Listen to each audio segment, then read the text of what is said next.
Welcome to The Explainer. Have you ever looked at your dog and just thought, what is possibly going on in that furry little head of yours?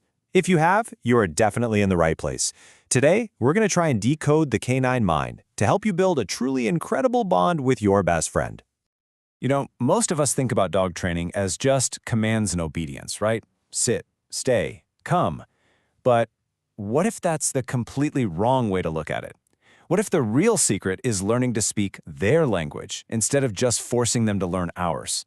That is the big idea we're going to explore today. So before we can even think about training, we have to get our heads around one fundamental truth. Dogs experience a totally different reality than we do. They are not little humans in fur coats. And seeing the world from their perspective, well, that's the absolute first step to everything else. This right here, this is the whole game changer. It's not about forcing a dog to bend to our will. It's about becoming a partner, someone who works with their natural instincts. This single idea really does change everything. So, what makes a dog tick? Let's think of it like their internal operating system. There are basically 4 core programs running in their brain at all times. And if we can just understand those, we can crack the code. And here they are. Instinct, their specific breed traits, the energy they pick up from us, and their amazing senses. If you can get these 4 pillars, you'll have the foundation for a brilliant relationship with your dog. So let's take them one by one.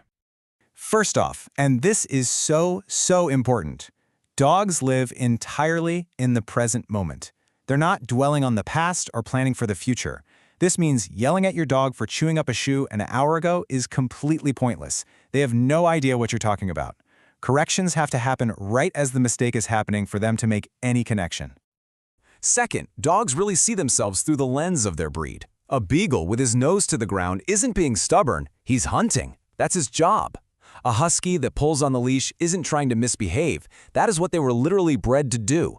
These traits are hardwired into their DNA. Third, dogs are absolute masters at reading our energy. They can feel our tension, our anger, our calmness. Shouting at your dog doesn't make you look like a leader. It just projects instability and chaos. A calm, assertive energy is what gives them the clarity they're looking for. And finally, their superpower, that sense of smell. I mean, it is thousands of times more powerful than ours. We can't even imagine it. For a dog, the world is a landscape of scents. They really do see with their nose first, which is why a walk isn't just exercise for them. It's like they're catching up on the morning news. Okay, so now we get their basic operating system. So how do we use it to create a happy, well-adjusted dog? Well, it all starts with creating a safe, predictable world for them, and the architecture of that world is built with clear boundaries. And this is a really crucial point. Boundaries are not about punishment. It's more like you're creating an invisible fence that just makes the rules of the house perfectly clear. This doesn't create a fearful dog, it actually creates a secure one because they know what to expect. And of course, the absolute key is that everyone in the house has to be consistent. Okay, so now let's get into the mechanics of how they learn. How do dogs actually form these connections in their brains? The first really powerful tool is something called classical conditioning, and it's all about creating automatic associations. This is the magic behind why your dog starts wagging its tail before you've even picked up the leash. It's about taking a totally neutral signal, something that means nothing at first, and linking it to something that means everything to them. And this is the classic example that illustrates the whole idea. Pavlov's dogs, right? At first, a bell meant nothing. But after he repeatedly rang the bell right before giving them food, pretty soon just the sound of the bell was enough to make the dogs start salivating. A brand new, learned reflex was created right there. You know, this happens in our homes all the time. We don't even realize it. The jingle of car keys means a walk is coming. That specific sound of a can opener means dinner's on the way. And we can use this strategically too. For instance, if you have a dog that's afraid of umbrellas, you can start pairing the sight of an umbrella with a super tasty treat to change that emotional response from fear to happy anticipation. So if classical conditioning is all about those automatic reactions, the second method is all about conscious choices. This is where the dog actually becomes an active participant in its own learning. It's called operant conditioning. And here's the big difference. With classical conditioning, the response is involuntary, right?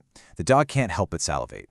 But with operant conditioning, the dog is actually making a choice. It chooses to sit because it's learned that sitting leads to something good, like a treat.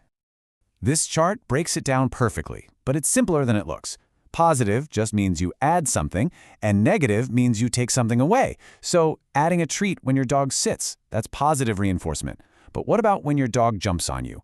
If you turn your back and take away your attention, that's negative punishment. You're removing something the dog wants to stop that behavior. And this is probably the most important takeaway from modern dog training. The science and the ethics are really clear. The best, most lasting results come from positive reinforcement. It's all about building a partnership that's based on trust, not a dictatorship that's based on fear. Okay, so we've got the theory down, but how do we put it all into practice? How do we take these principles and actually use them to teach a solid sit or stay and become that clear, confident leader our dog is looking for? Well, a brilliant way to start is with a technique called capturing. It's so simple. You just wait for your dog to do something you like all on their own. The moment their butt hits the floor, you say sit, and you give them a treat. After you do that a few times, they start to connect the word with the action that gets them that tasty reward. The light bulb goes on. For any of this to work, your communication has to be crystal clear. Think of yourself as a traffic light. Your command, like sit, is the green light. It means do this now, get a reward. The absence of a command is the red light. It means just wait for instructions. Simple, consistent cues are what make you an effective and trustworthy leader in their eyes. So let's bring it all back to where we started. Once you really start to understand how your dog's mind works, everything changes. You stop being a frustrated owner who's just managing bad behavior, and you become a calm, consistent partner. The goal was never to create a robot that just obeys, is to build a real friendship based on clear, two-way communication. So what's the one thing you'll change in how you communicate with your dog after hearing all this? Just thinking about that is a great first step.